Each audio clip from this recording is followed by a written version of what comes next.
Yung kuya po namin, yung kuya ko po, nag-pick up po siya ng isang order. That time po, nung nilagay niya po dun sa bag ng Lalamove, bigla pong hinablot po yung phone niya. Yung kuya ko po, trinay niya pong habulin. Yung snatcher? Yes po, yung snatcher po. Pagbalik niya po, hindi niya po alam na may baril po pala. Yung nag-snatch po, 3 po sila. Nung pabalik na po siya, malapit na po sa motor niya, binaril po siya ng twice. Ongoing pa po rin yung massive manhunt operation natin. Na-identified po natin through CCTVs at saka yung rogue gallery po natin. Tapos pinakita po natin ito sa mga witnesses at positively identified na ito talaga yung bumaril. By Tuesday po, bukas, magpapile na po tayo ng kaso. Papatawag natin sa hearing tong Lalamove na ito. Namumuro na to eh. Nagpapadala po ako ng staff ko doon at mag-abot po kami ng tulong. Ito yung nangyari kasi according sa mga witnesses dito, nung pagka-deliver niya ng parcel, inaabangan pala siya ng 3 nating suspect. Pagkakuha nila ng parcel, pupunta sana dito, ititext niya muna eh. Titingnan niya, hinablot yung cellphone niya, kaya hinabol niya doon, papunta doon. Pagka-upload niya, nung nakitang may baril, tumakbo siya, binaril siya dito. Tapos binaril uli siya dito ng isa, dito na siya umilata. Tapos tumakbo yung 3 suspect natin, papuntang Paranaque, Baclaran.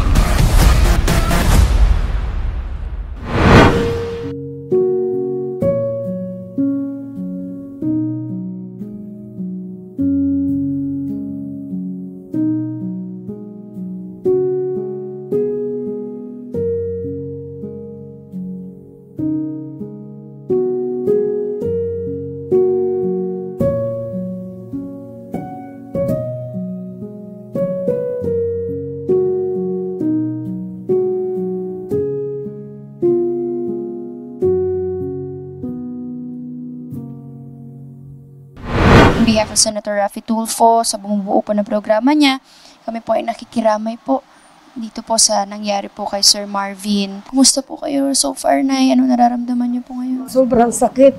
Ang sakit-sakit. Ito yung pagsubok na pinakamasakit sa lahat, ang mawala ng anak. Kaya humihingi ako ng tulong sa inyo. Sa lahat na makakita sa pumaslang sa anak ko, na sana naman may turo ninyo. Mamigyan ng hustisya ang pagkamatay ng anak ko. Binaril nila ng patali ko na walang kalaban-laban. Apakabait ng anak ko. Wala siyang kabisyo-bisyo. Naghahanap buhay lang. Tapos ganun ang ginawa nila. Mabibsan ang sakit ng aking kalooban sa ginawa nila.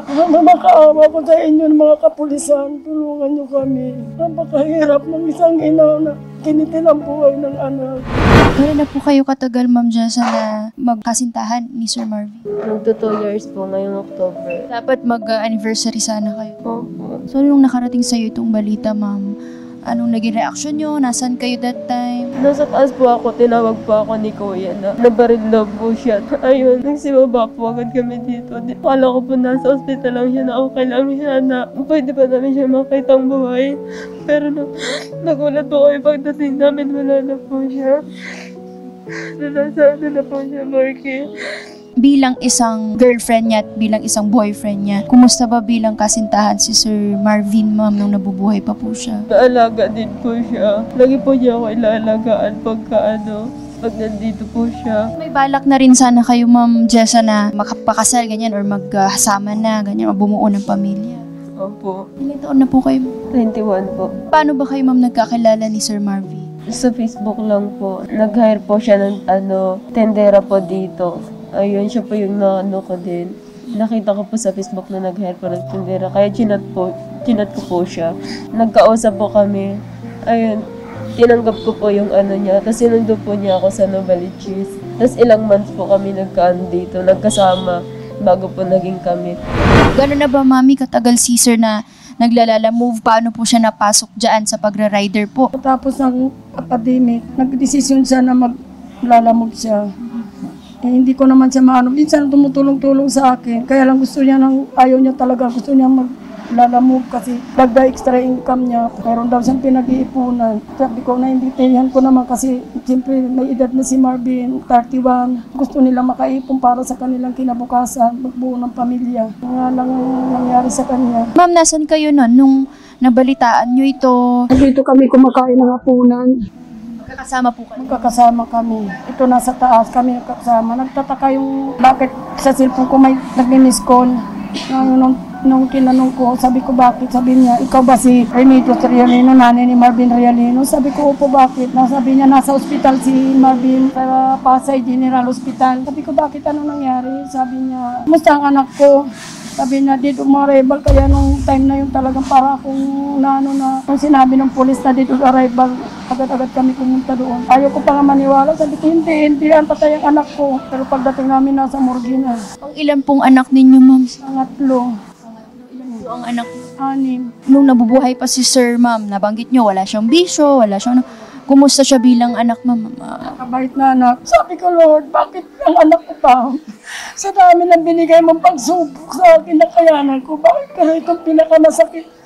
Ay, mamalang ka ng anak. Nananawagan ako sa mga pulis. Tulungan niyo mahuli ang umaslang sa anak ko. Hindi rin ako matatahimik. Ang sakit-sakit. At ang anak ko, mabigyan ng hustisya ang ginawa nila sa anak ko. Pinatay nila ng walang kalaban-laban.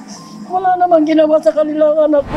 Tutulungan ka namin mabigyan ng hustisya. Kaya lumapit na ako kay Senator Tulfo para talagang i-post nila na mahuli ang gumawa sa iyo. Hindi ko anak matanggap. Napakasakit na mawala ka. Hinalagaan kita ng ilang pinalaki kita. Tapos kikitilin lang nila. Napakasakit anak. Mahal na mahal kita. Mahal na mahal kita anak. Kaya na mangyari na. Hindi ko kaya na. Sabi nila, kayanin mo. Sabi ko, sige kaya ko. Pero napakasakit. Minsan, nasa taas ako, niyak ako nang iyak. Bakit nangyari ito sa'yo? Wala ka naman iginigrabyadong tao. Bakit sa'yo pa? Napakarami masama. Dapat ako na lang nauna. Mahirap. Napakasakit sa isang magulang na ihatid ko ang anak. Kayo naman na kumitil ang buhay ng anak ko. Ba't naman kayong ganyan? Wala kayong takot sa Diyos. Sumuko na kayo. Dapat yung panagutan yung ginawa ninyo. Kung kayo ay may kaluluwa pa, kung kayo may konsensya, napaka walang puso ninyo. Walang kalaban-laban, binaril nyo. Ayan, pero syempre ma'am ngayon, nice din po munang ipaabot po ni Senator Raffy, kaunting tulong po pang ano nyo po dito sa burol, 15,000 po from Senator. At kung meron pa ma'am po na kailangan pa na maitulong pa ng programa ni Senator Raffy Tulfo, bukas po kami para po matulungan pa po kayo.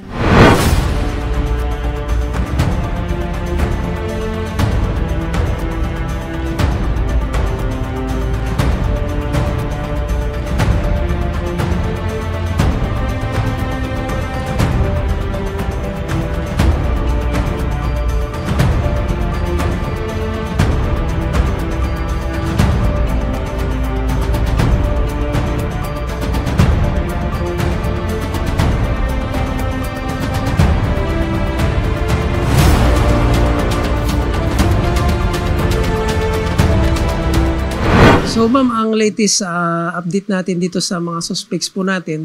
So this morning po, napailan na po natin ng kaso which is robbery with homicide. So ito po ay non-bailable po ang kasong ito.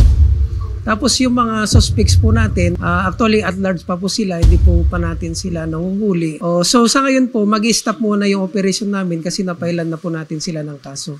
So all we have to do is to wait for the warrant of arrest to be lumabas po yun. Pero syempre sir, no, nabanggit nga natin meron tayong mga CCTV or may CCTV tayong na-recover. And meron ba tayong mga na-backtrack sir from this mga CCTV natin? Saan galing itong mga tatlong hold-upper na ito? And baka malamang meron pa silang mga kasamahan pang iba or sindikato po kaya itong mga ito? Yes ma'am, itong mga suspects po natin na nanggaling din po sila dito sa may sitio San Juan. Actually dito rin sila nakatira. So lumabas sila tapos na-timingan nga itong isang natin, yung victim natin. So doon po nila hinold up. Tapos nung makipag-agawan po itong ating biktima po natin, doon na po nila binaril. So after the incident po, tumakbo po sila papunta sa likod. Dito rin sa area ng Sitio San Juan. Nakilala po natin sila through CCTV. So meron pong CCTV doon. And at the same time po itong rogue gallery natin. Tapos may mga witnesses na positively identified na sila nga yung bumaril dito sa victim natin. Mga witnesses na ito sir, saan to, buti nakausap natin sila or they were talaga nandoon during the crime? During the incident, andun po sila. Andun po sila. At sila rin mong namukhaan na nagtakbuhan. Kasi doon sa CCTV po natin, kitang-kita po sila na after the incident, nung pumutok, doon na po nagtakbuhan po yung tatlo. At saka sinabi po ng mga taga doon na sila talaga yung bumaril.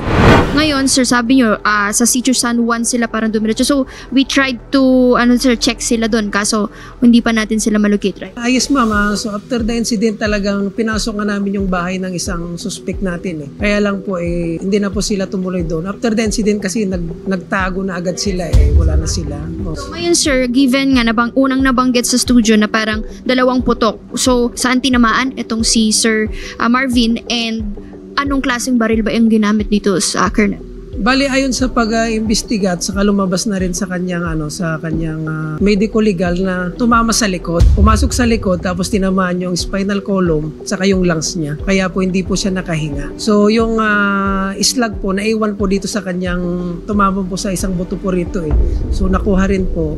At yun nga po, wala po tayong na-recover na basyo. Kaya lang po, sinabi ng taga-crime lab na itong baril na ginamit ay isang revolver siya. So that time, sir, parang dead on the spot na, pero naitakbo pa daw sa hospital, sir. Pero pagdating doon, wala na rin po. Yes, ma'am, tama po kayo. Agad po namin itinakbo yung biktima po natin sa ospital. Kaya lang po, pagdating po sa ospital ay diniklara po ng doktor na dead upon arrival. Hopefully, sir, lumabas agad ang warrant at mahuli nga po itong mga suspect natin. Again, patuloy po itong imo-monitor ng ating Pasay Police. So ngayon, meron po kaming inactivate doon na police assistance desk na malapit sa area. At saka nilipat talaga namin para kitang-kita yung mga pangyayari doon. And at the same time, meron tayo yung tactical motorcycle riding unit na laging dumadaan doon, umihikot talaga. Lagari sila doon para wala na pong mangyaring insidente dito sa area ng Pasay. So yun talaga, sir, kailangan po natin mas paigtingin nga yung seguridad. And of course, yun pong motor and yung cellphone na supposedly nanakawin po, na sa inyo naman na, ma'am, na-recover. Sabi ni ma'am na ibalik na daw.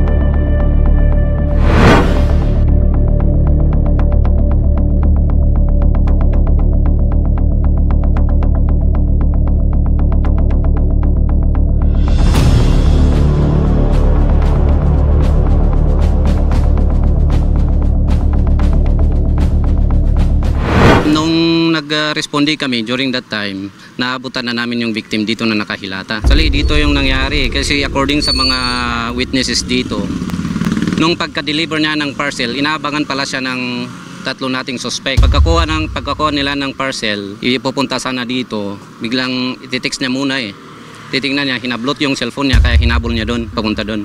Pagka-blot niya, nang nakitang may baril, tumakbo siya, binaril siya dito. Tapos binaril uli siya dito ng isa, dito na siya umilata.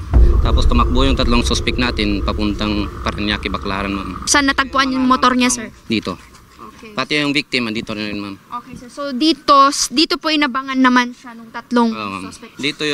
Dito siya nag-deliver ng parcel, ma'am. Dito mismo sa bahay nito. Okay. So ang dineliver niyang parcel, sir, gamit daw na ipapadala niya sa Lalamove. dito sa bahay na to. And then dito po nagtakbuhan yung mga suspects, sir. 3. Kung makikita natin dito, meron po tayong na-recover, sir, major na CCTV footage wherein nakita natin na may tumatakbo na kumaripas ng takbo dito. At ito po yun, sir, yung Actually, ma'am, yung CCTV na yun is CCTV po ng Baclaran, Parañaque, ma'am. Barangay Parañaque sa Baclaran. So part na ng Parañaque. Yes, ma'am. Pag tinumbok ba to, sir, papunta doon? Sa Parañaque na, ma'am. Boundary na kasi ito ng Pasay at saka Parañaque, ma'am. So, sinubukan natin sila, sir, ilocate sa Parañaque, but unfortunately, wala na daw po doon as per COP. Yung ginawa namin together with Police Major Valdez, siya kasi yung Chief IDM is yung ginawa namin kay Police Major Valdez, hinawol namin dito, kaya lang wala kasi matrace. Yung mga tropa natin dito na mayroon pala mga CCTV. Kaya pinuntahan namin yung CCTV pala na to, diyan nakakunik sa may Baclaran, Parañaque. Kaya doon kami nag-backtracking. Buti nga yung sa Baclaran, Parañaque, doon natin nakita yung mga talagang suspect. Nung binacktrack natin, lahat ng CCTV nila doon lumabas. At saka very clear naman, yung isang CCTV nila doon lumabas talaga yung 2. Dalawa, yung isa kasi... Yung tagos nito, sir, papunta doon. Oo, ma'am. Actually, dalawa yung na-identify talaga natin, ma'am. Si Rasdan, yun yung talagang bumaril. Tapos yung si Pacman, yun yung kasama niyang lumabas doon sa area lang. Actually, nag-conduct ng follow-up investigation si Police Major Valdez, kasama niya yung mga investigator niya. Doon nila na-track. Yung mga, ano din dyan, mga individuals dyan sa kabila, sila din yung nagbanggit. Kasi yung nickname niya dyan, si Alias Bato. So, kumbaga mga tirador talaga tong... Actually, ma'am, yung sina Rasdan at saka Pacman, ma'am, kakalabas lang. Meron din sa previous case na 9165 noong 2019. So, ayun nga, unfortunately nga, no, patuloy pa rin, sir, no, ang paghahanap natin dito sa tatlong suspect. Yes, ma'am. During that time, nung nangyari yung incident, ongoing pa naman yung ano natin, continuous yung manhunt operation natin. But unfortunately, hindi talaga natin mahanap. Kaya nung kanina lang, nag-file na ng case yung IDMS natin para ma-serve yung warrant nila.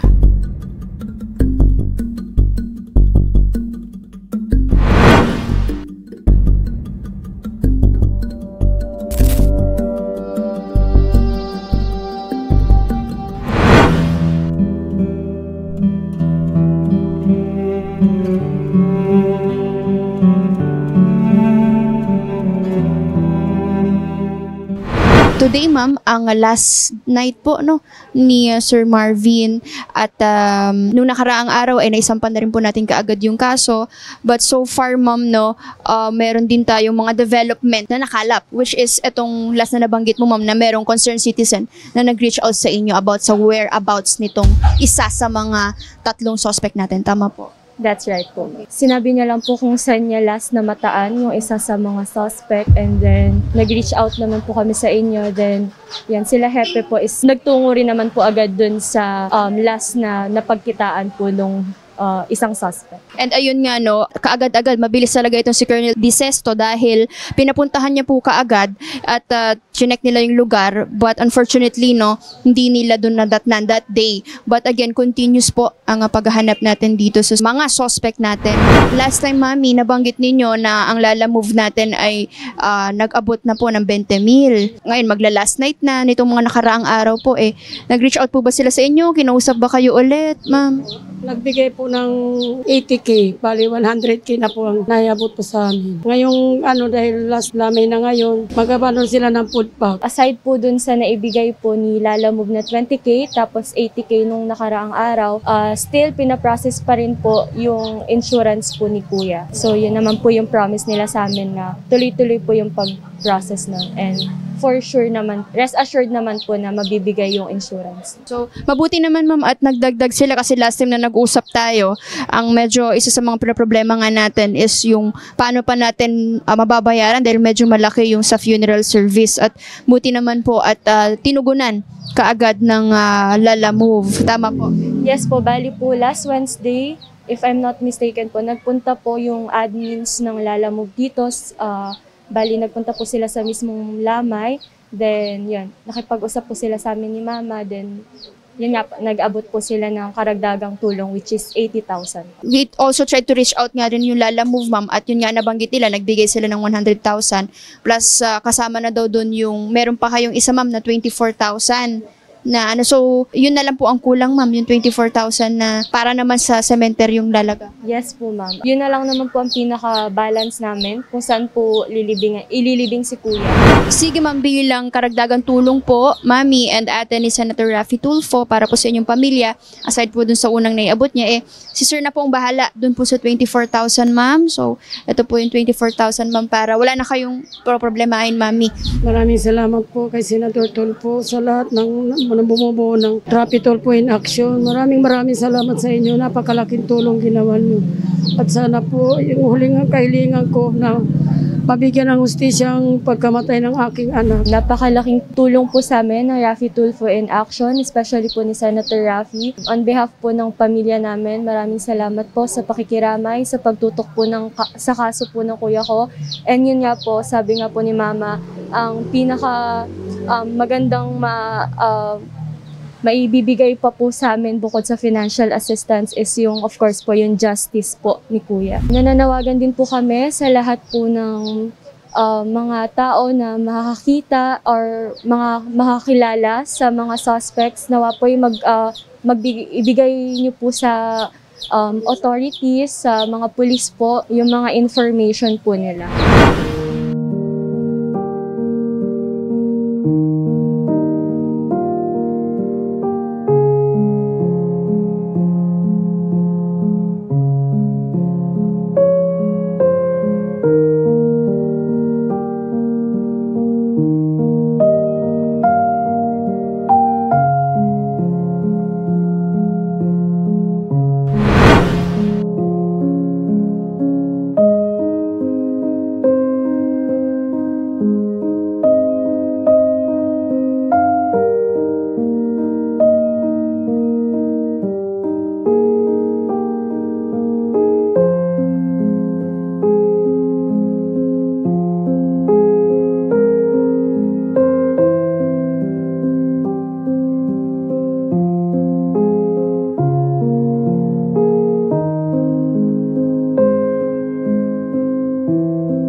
Bye.